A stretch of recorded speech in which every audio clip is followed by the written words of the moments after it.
Ito ba yung tatay?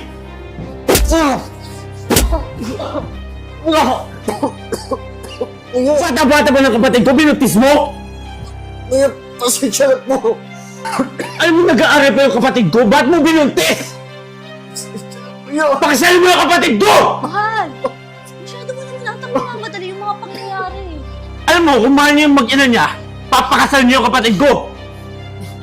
Kung sinasabi ko sa'yo, tandaan mo to,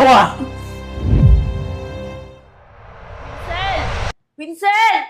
Wait lang ate, nandyan na po. Tagal mo naman. Aray, ano ba? Kaya na pa ata tinatawag Visit ka talaga pag binangyari sa amin ng anak ko, manda ka sa akin Sorry ate.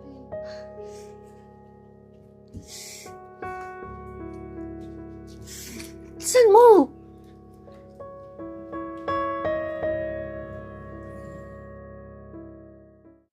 Hoy. Hoy. Hoy, bingi ka ba?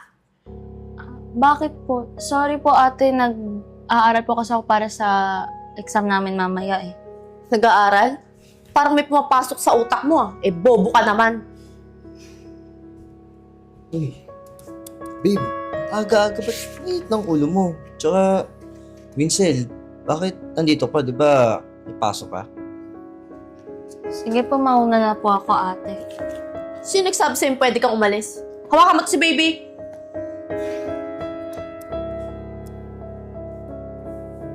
Alam ba ng kuya mo na ng anak na ako? Hindi po ate. Sigurado ka Promise po, hindi ko po sinabi kay kuya yun. Mabuti naman kung ganun. Subukan mo lang magsumbong. Sinasabi ko sa'yo, Winsel, hindi mo ako kilala. Kapag may nangyaring masama sa kuya mo, baka hindi mo magustuhan. Naiintindihan mo? Opo ate. Sige na, padedehin mo yan tsaka patulugin mo. Mas ka. Grabe, tinakot mo na naman yan. Siyempre, baka mawalan tayo ng pera nang wala sa oras. Uto-ut mo naman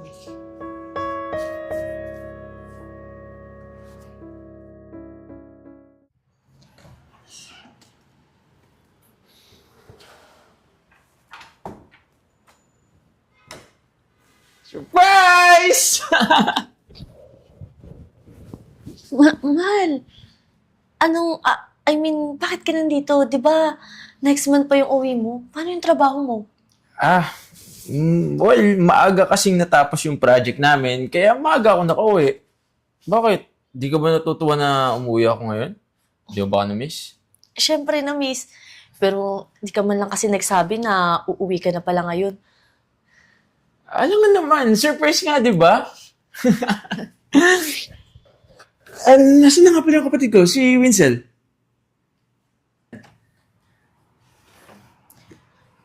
Kuya? Winsel? Ano yan? Kanino anak yan, ha? Kay ano po, anak niya mahal, anak ni Vincent. Wait lang, medyo nagugulan ako eh. Paano nangyari yun? 2 buwan kasi bago ka makaalis. Nabuntis yung kapatid mo. Ano yan? Mahigit 1 taon na akong nawala, tapos pagdating ko dito may pamangkin na ako? Relax, mahal. Hindi naman pinapabayaan ni Winsel yung pag-aaral niya Di ba, Winsel? Opo kuya, di ko naman po pinapabayaan yung pag-aaral ko. Ano po yan, Winsel? Hindi ka ba nag-iisip? Ano nangyari dyan, ha? Paano ko nagkaroon ng anak? Sino ka man yan? Sumagot ka! Sino ka ba? Babe, tama ba yung nabili kong diaper kay... Ito ba yung tatay?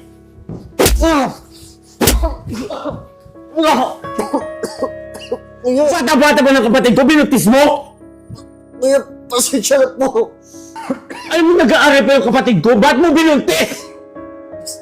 Kuya, Pakisali mo yung kapatid ko! Mahal! Masyado mo naman atang mamamadali yung mga pangyayari. Alam mo, kung mahal niyo yung mag-ina niya, papakasalan niyo yung kapatid ko! Kung sinasabi ko sa'yo, tandaan mo to,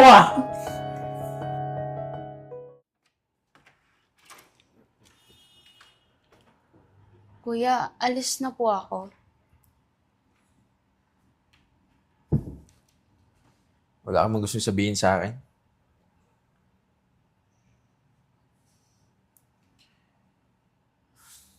Alam ko hindi mo anak yun. Kuya, paano niyo po nalaman? Marami na nagsusumbong sa akin kaya minadali kong tapusin yung trabaho ko. Para makauwi ako kaagad. Nalaman ko din na mayroong nagbabanta sa'yo kaya alam ko na tahimik ka. Hindi ka makapagsumbong sa akin. Kuya, sorry. Sorry, hindi ko nasabi sa'yo. Natatakot po kasi ako eh.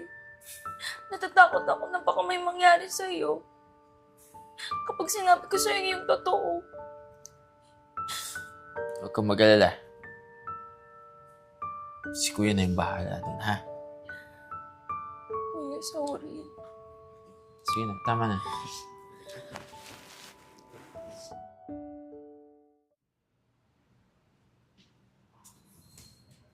Oh, mahal. Ano yan?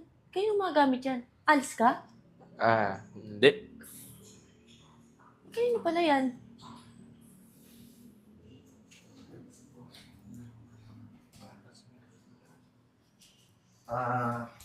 Gandang hapon po, kuya. Sabi ni Winsel, napatawag niyo daw po ako. Oo. O ito. Dali mo na to. Oh, mahal. Kung sabing papaalisin mo yung kapatid mo, kawawa naman, kakapanganak pa lang. Ha? Ba't ka mapapalayasin yung kapatid ko? Eh, parang kanino yung mga gamit na yan? Ikaw ang papalayasin ko. Ako? Bakit? Hindi pwede ah. Bakit hindi? Kasal ba tayo? Hindi. May anak ba tayo? Wala. Nagpabuntis ka sa isang lalaki. Teka lang, mahal. Ano pinagsasabi mo? Alam mo, dati ko pang alam eh. Dati ko pang alam sa mga kakilala ko dito. Ano tingin mo sa akin, bobo?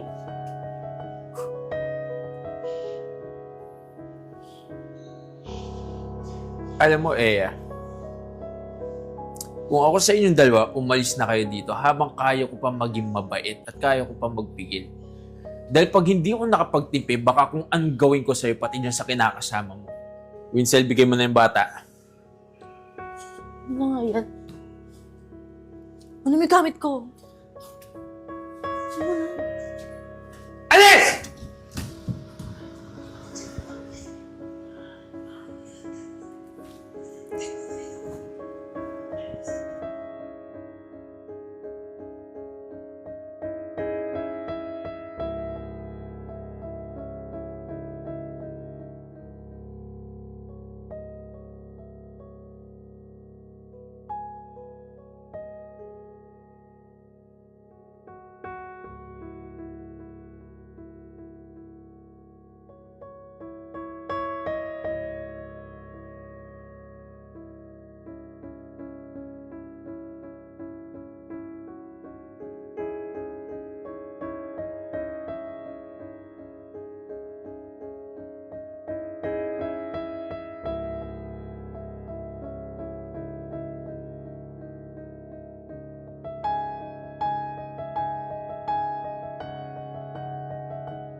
Sorry, ate.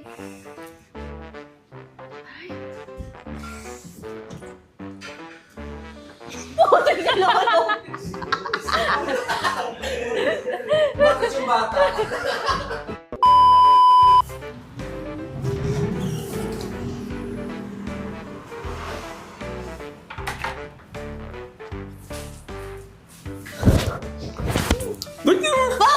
Basta malubong ka! Huwag ka sasalubong! Ako, kala ko na lang. Pawala ko ng sexy girls. Tagal.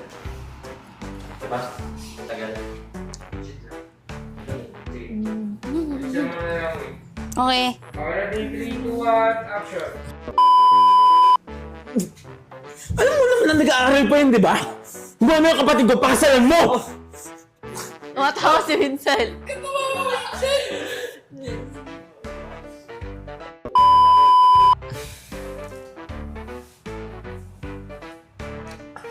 Marami na nagsusumbong sa akin kaya minadali kong tapusin yung trabaho ko para makauwi ko. Fuck, sorry.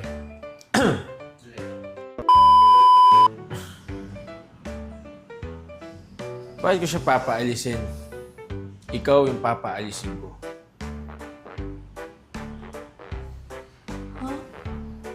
Ha? Wala na ako nagsisinigil. Alis!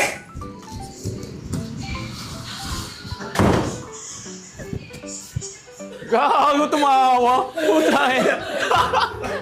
Talo! Gago!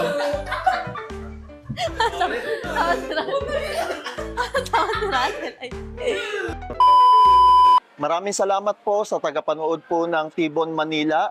Kasama po ang Cellboy. Ako po si Alvin Teng. Muli po, pakisuportahan po ang Cellboy dahil bawat benta tulong po sa iba. Sa Tibon Manila, buhay ay masaya. Kasama ang bagata, wala kasi saya. Sa bawat tulog at galaw, magkasama tayong lahat. Tibon Manila, walang pag-aalilangan.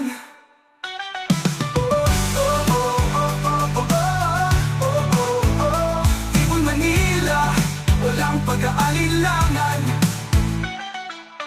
Sa ilalim ng mga bituin, tayo'y magkasama.